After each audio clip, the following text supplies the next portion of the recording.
नमस्कार दोस्तों, हमारे चैनल पर आपका स्वागत है। जय श्री कृष्णा, राधे राधे, हर हर महादेव, ओम नमो भगवते वासुदेवाय नमः। जय श्रीमन नारायण। दोस्तों आज हम सुनेंगे अमावस्या और पूर्णिमा, दो बहनों की कहानी। आइए चलिए सुनते हैं अमावस्या और पूर्णिमा की कहानी।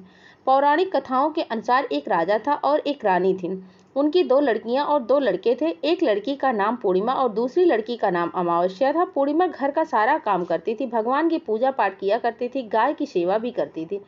लेकिन अमावस्या ना तो घर का कोई काम करती थी और ना ही भगवान की पूजा पाठ किया करती थी। फिर भी राजा और रानी अपने दोनों बेटे और अमावस्या को बहुत प्यार करते थे, लेकिन पूर्णिमा से नफरत करते थे, उसके साथ भेदभाव किया करते थे। राजा के चारों पुत्र और पुत्री धीरे धीरे बड़े होने लगे। जब वे बड़े हो गए तब राजा ने अपने दोनों पुत्रों का विवाह योग्य कन्याओं के साथ करवा दिया।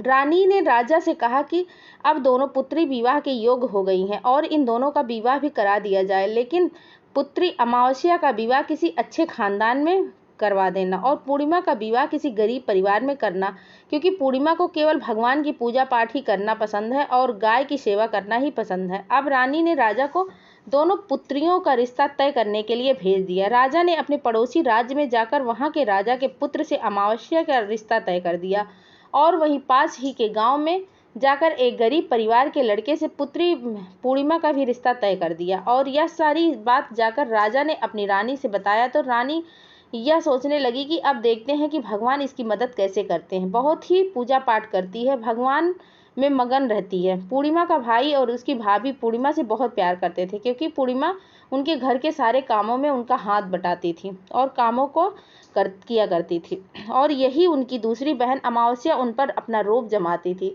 और घर का कोई काम नहीं करती थी। कुछ समय बीत जाने के बाद दोनों पुत्रियों का विवाह हो गया। राजा और रानी विवाह के बाद अपने दोनों पुत्रियों की विदाई कर देते हैं। विदाई देते समय राजा और रानी पुत्री अमावस्या को बहुत सारा धन दौलत देकर विदा करते हैं और पूर्णिमा को कुछ भी नहीं देते हैं, मतलब खाली हाथ अपने घर से विदा कर देते हैं। बाद में दोनों बहनें अपने अपने ससुराल को चली गई जाती हैं। कुछ दिन बाद एक दिन अमावस्या अपने घर पर शिव जी की कथा रखती है, जिसमें वह सभी गांव वालों को निमंत्रण देती है और अपनी बहन पूर्णिमा को नहीं बुलाती। जब गांव की सभी औरतें अमावस्या के यहाँ जाती हैं तो यह सब दृश्य पूर्णिमा अपने घर के दरवाजे के बाहर बैठकर देखती रहती है। तब वहां से गुजर रही औरतें पूर्णिमा से कहती हैं कि तुम्हारी बहन ने यहाँ शिव जी की कथा रखी है, क्या तुम नहीं चलोगी? पूर्णिमा ने कहा, बहन मुझे निमंत्रण ही नहीं आया है, मैं नहीं जा सकती। सभी गांव की औरतें ने पूर्णिमा से कहा कि बुलाया नहीं है तो क्या हुआ, भगवान शिव की कथा है, तुम हमारे साथ चलो। गांव की सभी औरतों की बात मानकर पूर्णिमा भी उनके साथ भगवान शिव की कथा में अमावस्या के घर चली जाती है। जब अमावस्या की नज़र पूर्णिमा पर पड़ती है तो वह कहती है कि तुम यहाँ कैसे आई, मैंने तो तुम्हें नहीं बुलाया था। खैर कोई बात नहीं, अब तुम अगर आ ही गई हो तो चुपचाप बैठी रहना। और यह कहते हुए अमावस्या ने पूर्णिमा की गरीबी का मजाक भी उड़ाया।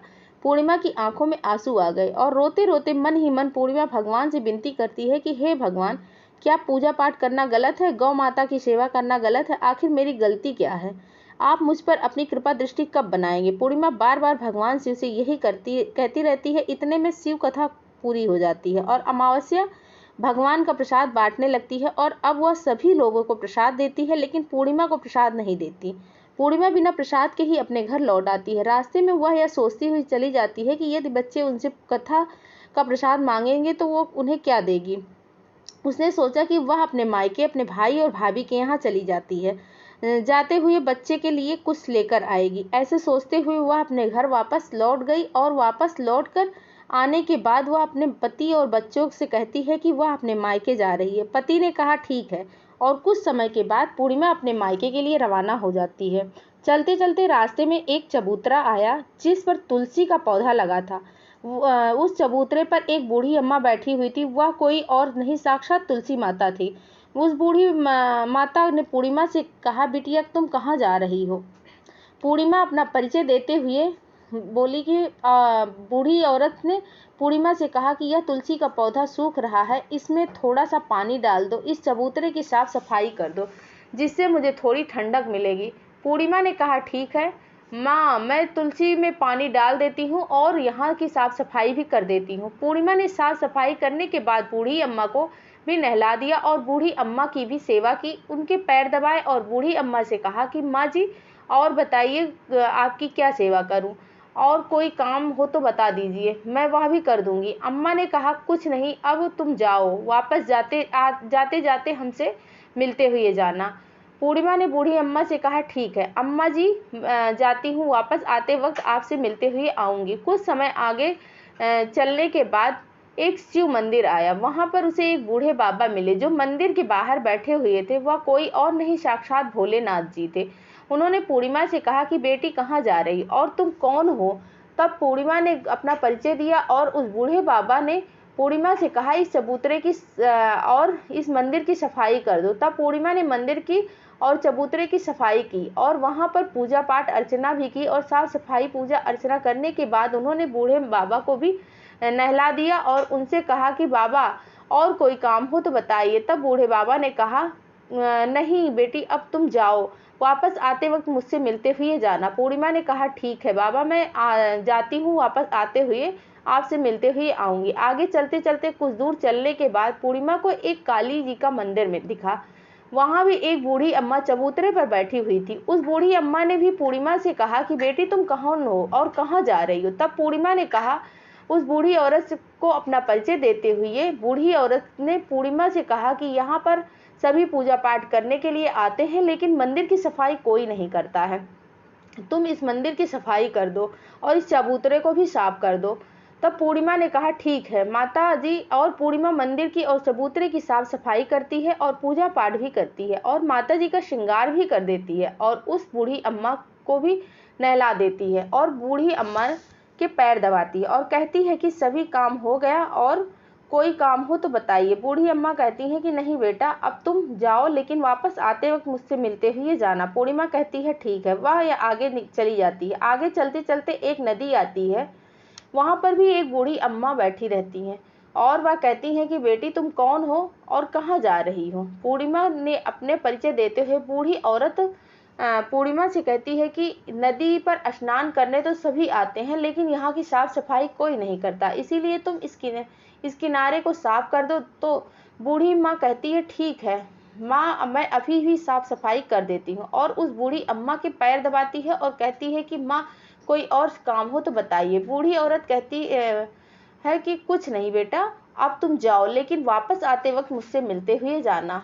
वह नाव में बैठकर नदी के दूसरे किनारे पहुंच जाती है। वहां अपने मायके घर पहुंचती है। वहां पर पूर्णिमा के भाई और भाभी उसे देखकर बहुत खुश हो जाते हैं और वह पूर्णिमा की बहुत खातिरदारी करते हैं और उससे बहुत सारी बातें करते हैं और कहते हैं कि बच्चों को भी साथ लेकर आती तो बहुत अच्छा होता।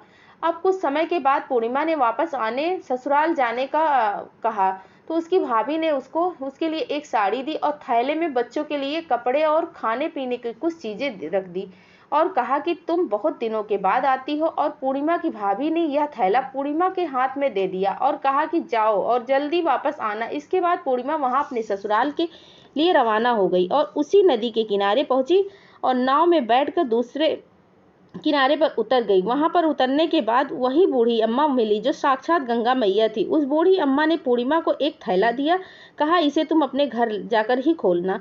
अब पूर्णिमा के पास बहुत थैले हो गए। उन्हें लेकर पूर्णिमा वहां से रवाना हुई। कुछ दूर चलते वक्त काली माता का मंदिर आया। काली माता के मंदिर पे भी बूढ़ी माँ मिली, वो विराजमान थी। उन्होंने कहा कि आ गई बेटी पूर्णिमा? पूर्णिमा ने कहा, जी माँ जी, मैं आ गई। काली माँ ने उसे एक थैला दिया, कहा तुम घर पर जाकर खोलना। पूर्णिमा के पास 3 थैले हो गए। तीनों थैले लेकर पूर्णिमा आगे बढ़ी। कुछ दूर जाने पर शिव जी का मंदिर आया, जहां बूढ़े बाबा के रूप में शिव जी स्वयं विराजमान थे।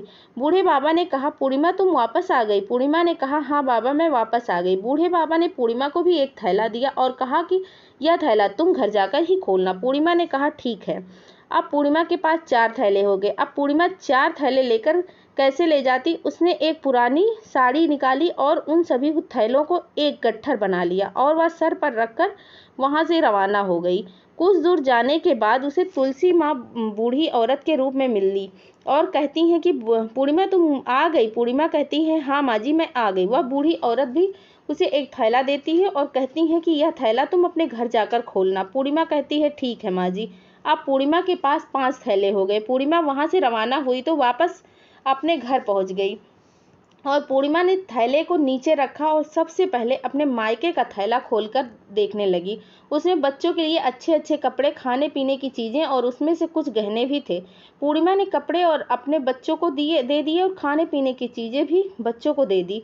यह सब पाकर बच्चे बहुत खुश हो गए। अब पूर्णिमा ने दूसरा थैला खोला तो उसे गंगा मैया ने दिया था। उसमें ढेर सारे हीरे, जवाहरात, सोना, चांदी आदि था।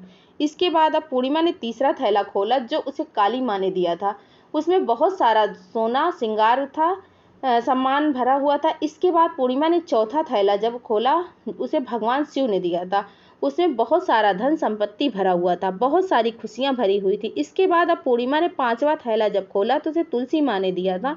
उसमें से चावल, दाल, 7 प्रकार के खाने की चीजें से भरा हुआ था। अब पूर्णिमा के घर में किसी भी चीज की कमी नहीं थी। उसका घर धन धान से भरा हुआ था और परिपूर्ण हो गया था। अब पूर्णिमा और उसका परिवार सुखमय जीवन व्यतीत करने लगा था। पूर्णिमा के मन में विचार आया क्यों न शिव जी की कथा कराई जाए, और शिव जी की कथा में एक कार्यक्रम रखा। पूर्णिमा ने गांव के सभी लोगों को निमंत्रण दिया और घर घर जाकर सभी लोगों को बुलाया। पूर्णिमा अपनी बहन अमावस्या के घर भी गई।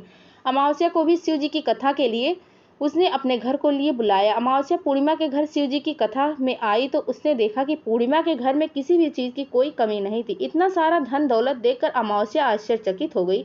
उसने पूर्णिमा से कहा कि तुम्हारे घर में इतना धन दौलत कहाँ से आया।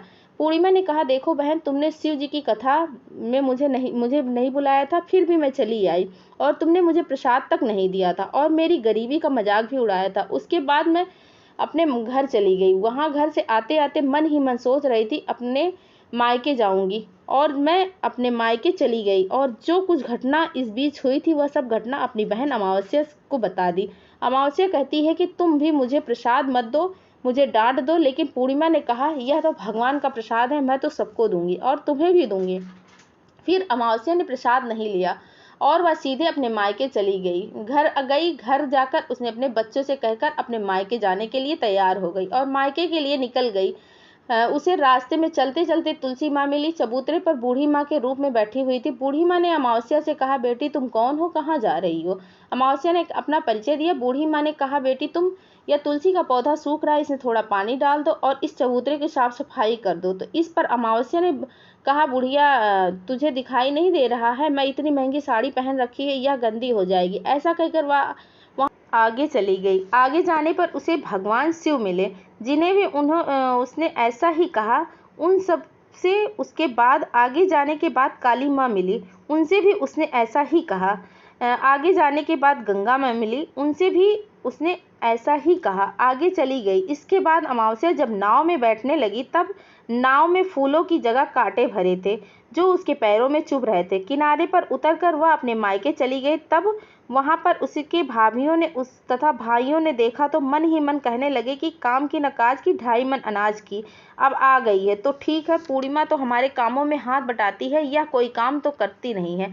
अब उन्होंने खाना बनाया और खा पीकर सभी सो गए। अमावस्या जब सुबह उठी और अपने भाभियों से कहा कि मैं अपने ससुराल जा रही हूँ, तो उन्होंने कहा ठीक है जाओ। अमावस्या बोली, पूर्णिमा को तो तुमने एक थैला दिया और मुझे कुछ नहीं दोगी। भाई और भाभी ने कहा कि तुम घर जाओ, थैले तुम्हारे घर पहुंच जाएगा। फिर अमावस्या वहां से निकल जाती है और नदी के किनारे पर पहुंची। वहां गंगा मैया बूढ़ी औरत का रूप धारण करके बैठी हुई थी। बूढ़ी माँ ने कहा, आ बेटी। तो उसने कहा, हाँ माँ आ गई। अमावस्या ने कहा, तुमने पूर्णिमा को एक थैला दिया था और मुझे नहीं दोगी क्या। बूढ़ी अम्मा ने कहा कि तुम घर जाओ, थैले तुम्हारे घर पहुंच जाएगा। इसके बाद आगे जाने पर काली मैया मिली, जिसने भी अमावस्या को यही कहा। इसके बाद आगे जाने पर उसे शिव जी मिले, जिन्होंने भी अमावस्या से यही कहा। इसके बाद आगे जाने पर उन्हें तुलसी माता मिली, उन्होंने भी अमावस्या से यही बात कही, तुम घर जाओ, थैले तुम्हारे घर पहुंच जाएंगे। अमावस्या अपने घर पहुंच गई। आंगन में देखा तो वहां पर 5 थैले पड़े हुए थे। अमावस्या ने मन ही मन सोचा कि अब तो मेरे पास बहुत सारे धन और दौलत आ जाएंगे। जल्दी जल्दी उसने सभी थैलों को खोला। किसी में मिट्टी थे, किसी में पत्थर, किसी में कंकड़, किसी में कोयला। उसे मायके से भी कुछ नहीं मिला था। इन थैलों में कुछ भी नहीं था। अमावस्या दौड़ती हुई पूर्णिमा के घर गई और कहती है कि तुम्हें तो इतना सब कुछ मिला, मुझे तो कुछ भी नहीं मिला, आखिर क्यों। पूर्णिमा कहती है कि जब मैं अपने मायके जाती हूँ तब अपने भाभीियों के साथ उनके काम में हाथ बटाती हूँ, उनके साथ मिलकर काम करती हूँ, लेकिन तुम ऐसा कुछ नहीं करती हो, उनकी इज्जत भी नहीं करती हो, इसीलिए तुम्हें भला क्या देंगे। इसके बाद तुमने गंगा मैया को ठुकरा दिया, काली माँ को ठुकरा दिया, भगवान शिव को तुमने ठुकरा दिया, इसीलिए उन्होंने भी तुम्हें कुछ नहीं दिया। अमावस्या कहती हैं कि बहन तुम मुझे माफ़ कर दो, मैंने तुम पर हमेशा अत्याचार किया है, मुझे कुछ नहीं मिला, कोई बात नहीं, मैं भी भगवान की भक्ति करूंगी और सब कुछ प्राप्त कर लूंगी, मुझे इन सब चीज़ों का रहस्य बताओ। तो पूर्णिमा ने कहा कि तुम तीन सन का ज्ञान ले लो और उसकी कथा करना। उसके पहले सूत्र में दया मांगना, दूसरे सूत्र में कथा मांगना और तीसरे सूत्र में 108 बार ओम नमः शिवाय का जप करना। बहन, भगवान ने यह सूत्र दिए हैं, इनको अपने हृदय में बसा लेना। मैंने भी यह 3 सूत्र अपने जीवन में अपनाए हैं और सच्चे मन से भगवान की भक्ति पूजा पाठ की है। भगवान ने मुझे यह सब कुछ दिया है और तुम्हारे पास जो कुछ भी था सब खत्म हो गया। इसके बाद अमावस्या अपने घर गई और भगवान की पूजा पाठ करने लगी। शिव से उसने माफ़ी मांगी और गौ माता की सेवा की, दूसरों की मदद भी करने लगी। हर हर महादेव। श्री शिवाय नमस्तुभ्यम। ओम नमः शिवाय। जय श्री कृष्णा। राधे राधे। हर हर महादेव। ओम नमो भगवते वासुदेवाय नमः। जय श्रीमन नारायण।